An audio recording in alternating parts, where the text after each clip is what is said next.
and welcome back to another episode of A Brand Nerd Day. I am the ManNerd, and in this show, just like the last one, I talk about certain social or emotional subjects that are going on in my life or other people's lives. It could be people that I talk to online. It could be people in my life directly.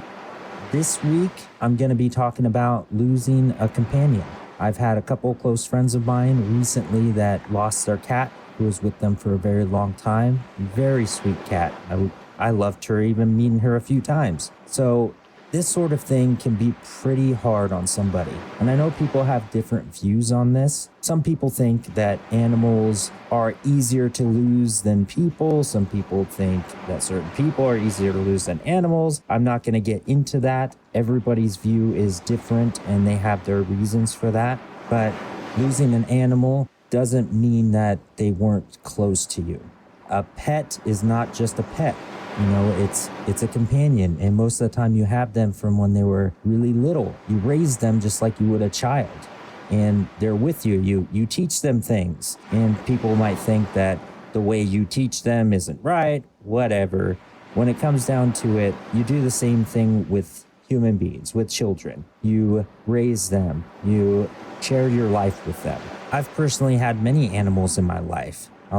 I can go through a huge list right now. I've had a dog. I've had a cat, which I'll talk about later because that was my buddy. The dog was my buddy too, but the cat was my buddy.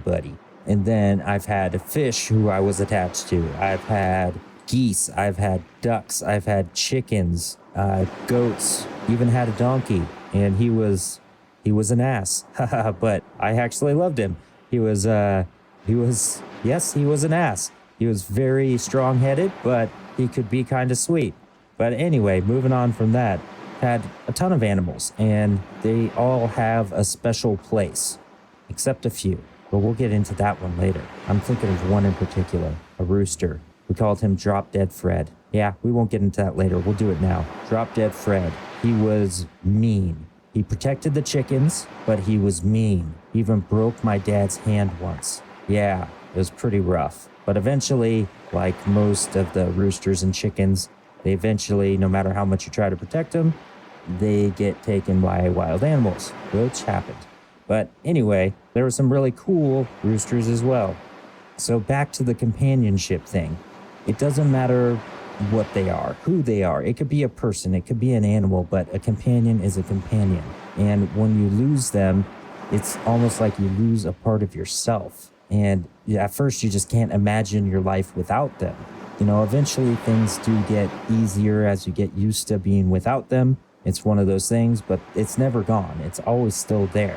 I remember losing my animals one by one, and it's rough. You know, you spend your life with them and you just don't know what to do afterwards. And then you're scared about letting something else in, and you eventually do. And then, you know, the same thing happens. That's the problem with, you know, certain animals, certain companions. Their lifespans are a little bit different than ours. So it's pretty rough. And just like having a best friend that you lose, you know, an animal is your best friend. And sometimes they might even love you more than, you know, a human friend would. You never know. I think my cat loved me more than anything in the world. And that is awesome because he was awesome. So I'll get back to this a little bit more, but let's go into some Twitter, not really stories at this point. I posted something about this, about, you know, my friends losing their cat, and then, you know, wanted people to share some stories. These aren't exactly stories, but they are sharing their animals and their companions and their protectors with us. And I'm going to share a little bit of that with you. So first one up is from RPG Apparel at Apparel RPG. Now, you'd have to go to my Twitter at ManNerd Podcast. So check that out so you can see these awesome photos of these adorable dogs. And oh man, this one. This is Mana. He protects our babies in the house and is definitely our Ohana and not our pet. He's lovable and kind, but will defend our family and home. We love him very much. That guy is adorable. He's got his mouth open. He's super cute. And we have a little comments here. That little guy is so damn cute from the Nerdy Cartographer. and then nose boopsie, and then nice looking dog. He sounds like a wonderful addition to the family. Looks happy too. Thank you for sharing. So yeah, this guy is adorable. You have to check out my Twitter and check out this doggo. Moving on to the next one. This one's from the Graybeard Gamer at Connor_McInnes. Sunshine says that she's sorry you lost your friend. She's a Norwegian elkhound esky and maybe one of my all-time greatest watchdogs. Since we have gotten her 12 years ago, not a single squirrel, cat, or delivery person has come near the house without us knowing. Now, this doggo is pretty darn cute as well.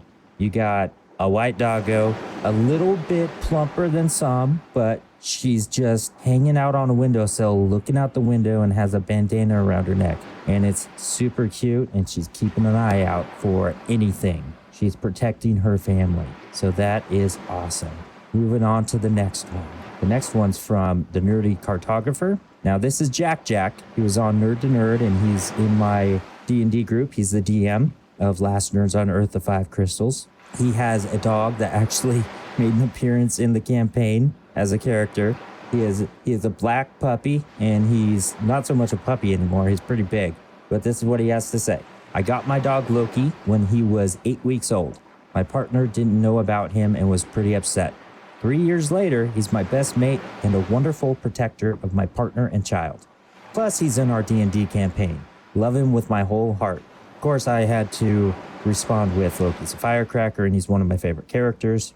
And then Zeffy Bunny at Zeffy Nix said she loves him and he is one of her favorite characters. Also, the Graybeard Gamer said, my daughter's rescue baby is named Loki, but I call him Murderface. He is a big, lovable, sweet doofus until he sees another dog. So I love dogs that look like they're gonna get you, but they're just so lovable. And they're cute, but kind of intimidating at the same time.